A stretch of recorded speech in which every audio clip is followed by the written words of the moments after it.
যাকে দেখলে তোমার শান্তি লাগে, তোমাকে দেখলে তার হয়তো বিরক্ত লাগে। সম্পর্ক থাকলে কথার পিঠে কথা বাড়ে, বিচ্ছেদ হলে প্রেম আর বেদনা দুটোই বাড়ে। যে মানুষটা একবার বদলে যায় তাকে আর আগের মতো করে পাওয়া যায় না। যন্ত্রণা সেটা নয় যেটা আমরা বহন করি, যন্ত্রণা সেটা যেটা আমরা গোপন করি।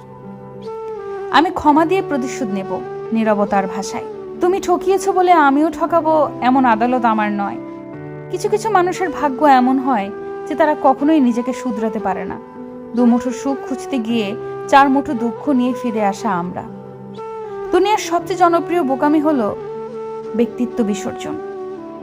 ভালো মানুষেরা সবসময় ঠকে, কারণ তারা সবাইকে নিজের মতো মনে করে আর অন্যরা প্রয়োজনে ব্যবহার করে। রাগ অভিমানের পাশাপাশি ক্ষমাটাও থাকা দরকার, তাহলে সম্পর্কটা বেশি দিন টিকে থাকে।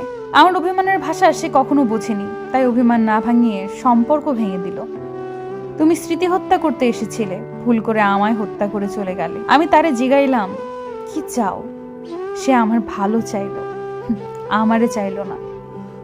আমাকে ফেরত দিও না, দরকার হয় দাম ছাড়া কিনে নিও। হারানোর ভয় যে মানুষটা ভীষণ কাঁদে, পাওয়ার পর সে বদলে যায় দারুণভাবে। মানুষের প্রতি মানুষের বিশ্বাস কম বলে প্রতিশ্রুতি দিতে হয়। চাকচিক্য মানেই সুখী জীবন নয়। প্রকৃত সুখ তো থাকে মনে। মনে সুখ থাকলে সবকিছুই ভালো লাগে, আর মনে সুখ না থাকলে সবকিছুই বিষাদ লাগে। প্রতিটা মানুষ তার ব্যক্তিগত দুঃখের কাছে হেরে যায়। যে গল্প সবার কাছে অজানা, সেই গল্পের বোঝা কতটা ভারী সেটা নিজের কাছে একান্ত গোপন। অসুখ কাউকে বলা যায় না।